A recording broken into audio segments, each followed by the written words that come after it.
మీ ఎలాంటి వ్యాపార ప్రకటనలకైనా వెంటనే మా ఛానల్ సంప్రదించండి. అందరికి నమస్కారం. నేను శిరీష. ప్రస్తుతం మనతో పాటు ఉన్నారు ప్రముఖ ఆధ్యాత్మికవేత్త శ్రీ జగద్గురు పీఠం చైర్మన్ వారసురాలైన మైలవరపు నాగమణి గారు. అమ్మతో మాట్లాడదాం. నమస్తే అమ్మ. నమస్కారం అమ్మా. అమ్మ, ఈ సంవత్సరం 2026 ఆంగ్ల నూతన సంవత్సరం జనవరి 18వ తేదీన ఆదివారంతో కూడుకున్న అమావాస్య, చోలంగి అమావాస్య అంటుంటారు కదా. ఆదివారంతో కూడుకున్న అమావాస్య చాలా పవర్ఫుల్ అని చాలా మంది అంటుంటారు. చాలా మంది అమావాస్య అంటే కూడా కొంచెం కీడు రోజు, మంచిది కాదు, దూర ప్రయాణాలు చేయకూడదు, దిష్టిలు తీస్తుంటారు, జాగ్రత్త పడాలి. అమావాస్య రోజు ప్రత్యేకంగా కొంతమంది ప్రత్యేక జాగ్రత్తలు తీసుకుంటారు. ముఖ్యంగా చూసుకుంటే అమావాస్య కూడా ఒక మంచి రోజు. అవునవును. సో ఈసారి ఈ 18వ తారీఖున ఆదివారంతో కూడుకొని వచ్చింది. సో ముఖ్యంగా మరి ఈ అమావాస్యని మనం ఎలా ఉపయోగించుకోవచ్చు అంటే? చాలా మంచి ప్రశ్న. అందులోనూ ఆదివారం అమావాస్య రావటం మంచి పట్టుంది. అమావాస్య మంచి తిథి కాదు అనకూడదమ్మా. అమావాస్య పర్వదినం. ఎప్పుడైతే అమావాస్య వచ్చిందో ఆ రోజున మనం పర్వదినం అనాలి. దాన్ని సద్వినియోగపరచుకోవటం అనేది మన చేతిలోనే ఉండాలి. మీరు ఏ దేవీ దేవతామూర్తులను ఆరాధన చేస్తారో తప్పకుండా చేసుకోవచ్చు. చక్కగా హోమాలు క్రతువులు చేసుకోవచ్చు. ఎవరైనా ఈతి బాధలు, ఏదైనా సమస్యలతో కూడి ఉన్నారు, లేకపోతే కోర్టు సమస్యలు ఉన్నాయి, ఇట్లాంటి వాళ్ళందరూ మన ప్రత్యంగిరాదేవికి కానీ లేకపోతే దుర్గాదేవికి కానీ విశేషంగా హోమం చేయించుకోవటం అనేది చాలా పట్టు ఉంటుందన్నమాట. అట్లాగే మీరు కూర్చుని మీకు రాశికి అనుగుణంగా, మీరు జన్మ నక్షత్రానికి అనుగుణంగా మీకు ప్రస్తుతం ఏ దశలు జరుగుతున్నాయో అది మనం ఒకసారి పరిగణలోకి తీసుకుని చూపించుకోవాలి ముందుగానే. మీకు గురు మహద్దశ జరుగుతుందా, శని మహద్దశ జరుగుతుందా, లేకపోతే ఈతి బాధలతో ఏమన్నా బాధపడుతున్నాం అనుకోండి, దేనికి బాధపడుతున్నాం అన్నది మీరు ఒకసారి గ్రహించుకుని ఆ గ్రహాలకి విశేషంగా ఈ రోజున జపాలు చేయించుకోవటం, తర్పణాలు వదిలించుకోవటం, దాన ధర్మాలు చేసుకోవటం, హోమాలు చేసుకోవటం చాలా మంచిది. అట్లాగే ఎవరైనా సాధువులు, అఘోరాలు ఇట్లా అంటుంటారమ్మా, వాళ్ళందరికీ కూడా సాధనా మార్గంగా సాధకులుగా వెళ్ళే వాళ్ళందరికీ సాధనా మార్గంగా మంచి పట్టున్న రోజు ఇది. ఎవరన్నా ఒక జపం చేసుకోవాలి, లేకపోతే దైవానికి దగ్గరగా వెళ్ళాలనుకుంటున్నారు, వీళ్ళందరికీ సాధనా మార్గాలకు అనుకూలమైన రోజు ఈ ఆదివారం అమావాస్య అనేది. తర్వాత ఎవరైనా బాగా ఆర్థిక ఇబ్బందుల్లో ఉన్నారు, అసలు నెత్తి మీద ఎంత కష్టం వచ్చి పడ్డది అన్నవాళ్ళు కూడా ఎవరైనా మీ గురువుని కానీ పౌరోహితుని కానీ సంప్రదించి ఏం చేస్తే ఈ రోజున విశేషంగా ఇంత పట్టున్న రోజు వచ్చింది కాబట్టి. ఎందుకు చెప్తున్నానంటే అమ్మా, మనం విడి టైంలో ఏదైనా దైవ కార్యక్రమాలు చేసిన దానికి ఇట్లా పడవర రోజు చేసిన దానికి 10 రెట్లు ఫలితం ఎక్కువ ఉంటుంది. కాబట్టి ఈ రోజుని అందరూ తప్పకుండా సద్వినియోగపరచుకోవాలి. ముఖ్యంగా ఈ అమావాస్యకు ఉన్నది ఏంటంటే మౌనవ్రతం పాటించటం. దీన్ని మౌని అమావాస్య అని కూడా అంటుంటారు. అవునవును. మౌనవ్రతంతో ఉండి దేవతారాధనలు చేసుకోవటం అనేది చాలా ముఖ్యమైనది. అందులో రాత్రిపూట మీరు 10 లోపు హోమాలు చేసుకోవటం కూడా మంచి ఫలితాలు ఇస్తాయి. ఎవరికి ప్రత్యంగిరాదేవికి 2 మిరపకాయలతో కానీ దేంట్లోనే చేస్తారు. మీరు ఇన్ని మిరపకాయలతో అమ్మవారికి హోమం చేసిన ఈ రోజున కొద్దిగా కూడా కూర రాదు, అంటే ఆ ఘాటు రాదు అస్సలు. ఉట్టెప్పుడు మనకి చిన్న మిరపకాయ తొడిమ అట్లా మనకి అట్లా స్టవ్ మీద కానీ ఎక్కడన్నా పడ్డదనుకోండి, విపరీతంగా తుమ్ములో చేసి అసలు పరిగెత్తుతాం అక్కడి నుంచి. కానీ ఈ అమావాస్య రోజున రాత్రి టైంలో ఏదైనా 10:30, 11 లోపు ప్రత్యంగిరాదేవి గనక ఎండుమిరపకాయలతో హోమం చేసుకుంటే కోర్టు సమస్యలు ఉన్న వాళ్ళు కానీ, ఆర్థిక సమస్యలు ఉన్న వాళ్ళు కానీ అసలు విశేషంగా వెంటనే ఈ బాధల నుంచి విముక్తి పొందుతారు. కాబట్టి ఈ పర్వదినాన్ని అందరూ సద్వినియోగపరచుకోవాలి. అంతా విశేషం ఉందన్నమాట. ఈరోజు కూడా నియమనిష్టలతో ఉండాలి. చిన్నులపై పెద్దలపై తినకూడదు, ఎవరన్నా మందు అలవాటు ఉన్న వాళ్ళు తినకూడదు, తాకూడదు. తర్వాత ఏంటంటే అందులోనూ మనకి ఆదివారం కలిసి వచ్చింది కదమ్మా, చాలా సూర్యనారాయణమూర్తికి కూడా ఆరాధన చేసుకోవటం అనేది చాలా ముఖ్యమైనది కదా. తర్వాత ఇంకోటి ఏంటంటే చెప్పొచ్చాను, మనకి కింద చాపేసుకుని నేల మీదే పడుకోవాలి. కాబట్టి చాలా విశేషమైన పర్వదినం. మీరు ఎవరైనా ఏదైనా వనమూలికలకు సంబంధించి, ఇప్పుడు మూలికా వైద్యం అని చేసేవాళ్ళు ఉంటారు, కొంతమంది డాక్టర్లు కానీ ఆయుర్వేద పరంగా కానీ ఏదైనా మూలికలు కానీ మీరు ఏమైనా తీసుకోవాలి.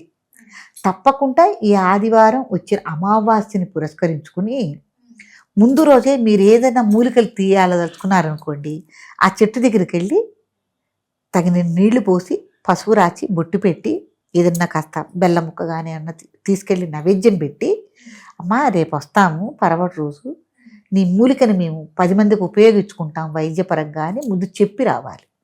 చెప్పొచ్చి ఈ నిట్ట మధ్యాహ్నం 12 గంటల ఆ ప్రాంతంలో వెళ్ళి అమావాస్య రోజే. అమావాస్య రోజున తూర్పు వైపుగా కానీ మనకి ఉత్తర వైపుగా ఉన్న అంటే చెట్టు కొమ్మ అవసరమా, మీకు కాయ అవసరమా, లేకపోతే దాని ఆకులు అవసరమా, వేరు అవసరమా చూసుకుని తూర్పు భాగంగా కానీ ఉత్తర భాగంగా ఉన్నదాన్ని కానీ మీరు తీసుకుని చక్కగా మళ్ళీ ఆ చెట్టుకి ఎటువంటి కీడు అపకారం జరగకుండా మీకు కావాల్సిన వరకు చక్కగా తీసుకుని మళ్ళీ మట్టితో ఆ చెట్టుని వేళ్ళని కానీ వేటినైనా కప్పి ఉంచుకోవటం అనేది మంచి ఉపయోగం అన్నమాట. ఎందుకంటే ఈ మూలిక మంచి పట్టు ఉంటుంది మీకు ఈ రోజున తీయటం వల్ల, అది మీకు వైద్యానికి పరిపూర్ణత వస్తుంది, ఒక ఇది వస్తుంది.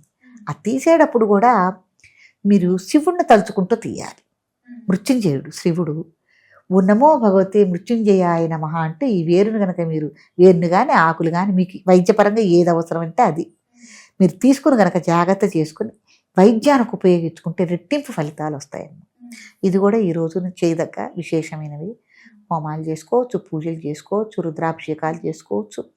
తర్వాత శివుడికి ప్రత్యేకంగా నల్ల నువ్వులతో కూడిన జలాలను అభిషేకం చేయటం అనేది కూడా చాలా విషయం. అంటే అభిషేకం చేసే నీళ్ళల్లో నల్ల నువ్వులు కనుక వేసి స్వామికి అభిషేకం చేస్తే రుణ బాధలు తీరుతాయి, అప్పులు కానీ ఏమన్నా ఉంటే అవి తీరుతాయి.